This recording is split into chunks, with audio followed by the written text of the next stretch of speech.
हरे कृष्णा मेरे प्यारे दोस्तों। आई होप आप लोग सब बहुत अच्छे होंगे। तो वेलकम है आपका मेरी नई वीडियो में। जैसा कि आप लोग जानते हैं, मैं कहानियां सुनाती हूँ और कहानियां वो होती हैं जो आप लोग मुझे अपने एक्सपीरियंसेस के देते हैं। चाहे वो चमत्कार हो, चाहे आपकी आप बीती हो, चाहे किसी मंदिर से जुड़ी हुई कोई कहानी हो। तो फिर मैं आज लेकर आई हूँ आपके लिए एक नई छोटी सी कहानी, जो कि मुझे दी है खुशबू, जो कि मंगोलपुरी में दिल्ली की रहने वाली है।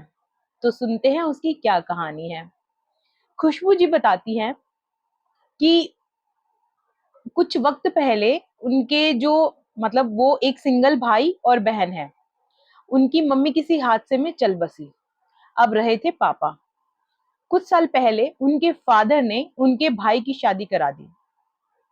जब भाई की शादी करा दी तो नॉर्मल सब चीजें चलती रही, लेकिन उसके बाद भाई और भाभी के बीच में काफी लड़ाइयां रहने लगी, जिसकी वजह से खुशबू भी बीच में पिस रही थी। क्यों पिस रही थी? क्योंकि माँ ना होने के बाद उसे ऐसा महसूस होता था कि वो बड़ी बहन का फर्ज उसको निभाना चाहिए। अगर कोई भी उसके भाई और भाभी के बीच में डिस्प्यूट होता तो खुशबू वहां पर बोलने पहुंच जाती। सिलसिला चलता रहा, 2-3 साल बीत गए। जो उनके फादर थे वो एक्सपायर हो गए। वही सब परेशानियों टेंशनों में एक्सपायर हो गए। अब खुशबू जो अपने भाई की बहन अकेली रह गई थी उनकी फैमिली में और कोई नहीं था। तो खुशबू को अंदर से ऐसा लगने लगा कि अब भाई की जो टेक केयर करने वाले वही बची है। तो उसके माइंड में ये सब चीजें घर ऐसी कर गई कि उसने अपनी गृहस्थी छोड़कर सिर्फ अपने भाई के बारे में सोचना शुरू कर दिया। उसके इन लॉज ने भी उसे समझाया कि खुशबू तुम मत सोचो उसके बारे में। एक ऐसा वक्त आया कि अब भाई भाभी के बीच में इतनी लड़ाइयां रहने लगी कि बात तलाक पर आ गई। अब खुशबू सिर्फ परेशान होने के अलावा कुछ नहीं कर सकती थी, क्योंकि उसकी भाभी ने उसे ब्लॉक मार दिया था। क्योंकि उसकी भाभी उनसे बात करना ही नहीं चाहती थी। और जो भाई था, अब भाई को खुशबू बहुत समझाने की कोशिश कर रही थी, लेकिन भाई के मन में एक बात ये आने लगी थी कि मेरा अगर रिश्ता खराब हुआ है तो शायद मेरी बहन भी जिम्मेदार है। जो कहते हैं ना कि अगर परेशानियां इंसान को घेर लेती है तो वो अपने रिश्तेदारों को ब्लेम करना शुरू कर देता है। तो ऐसे ही उसके भाई ने उसको ब्लेम करना शुरू कर दिया। अब खुशबू अंदर से टूटने लगी थी ये सोचकर कि उस भाई के लिए जिसने मतलब जिसके लिए उसने सब कुछ छोड़ दिया, अब वही भाई उससे बात नहीं करना चाहता। ये सब सोच सोच के खुशबू रात दिन बस रोती रहती थी, रोती रहती थी। ऑफिस में वर्क करती थी, वर्क फ्रॉम होम था, लेकिन 2:30 बजे सोती, 5 बजे उठ जाती। सेम उसका एपिसोड रहता था, बस वो परेशान रहती थी। तब वो कहती है कि वो एक मंदिर के बाहर खड़ी थी। उसे कुछ समझ में नहीं आ रहा था मैं क्या करूं, बस मंदिर के बाहर खड़ी होकर वो रो रही थी, क्योंकि उसको कुछ फ्यूचर नहीं दिख रहा था और वो एक्चुअली अपने भाई की प्रॉब्लम्स में इतना ज्यादा फंस गई थी कि वो अपने बारे में सोच ही नहीं पा रही थी। तब किसी ने उसके हाथ में हनुमान चालीसा रख के चला गया। खुशबू ने पहली बार वो हनुमान चालीसा तब पढ़ी।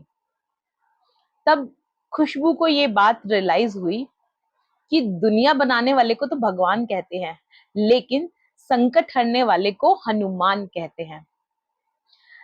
उसने हनुमान चालीसा पढ़नी शुरू करी। मंगलवार का दिन था, हनुमान जी के मंदिर गई थी। अब रेगुलरली वो हनुमान चालीसा पढ़ने लगी। जैसे जैसे टाइम बीतने लगा, खुशबू अपने भाई के उस एपिसोड से दूर हो गई, क्योंकि उसके भाई ने उसका फोन पिक करना बंद कर दिया था।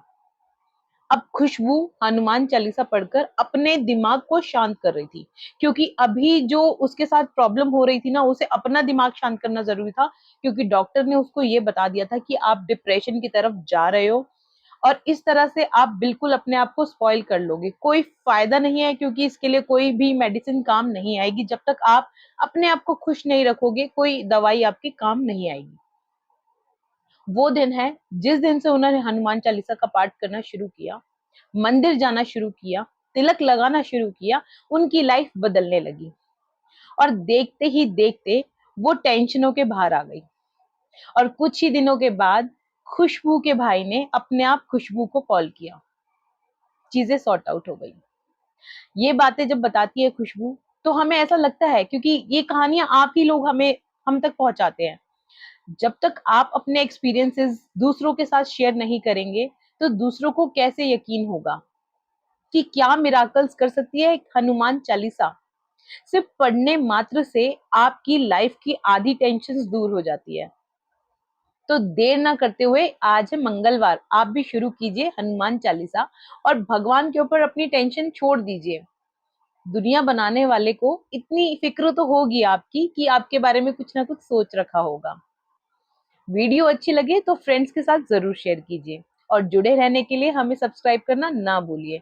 मिलते हैं अगली वीडियो में, तब तक के लिए जय श्री राम।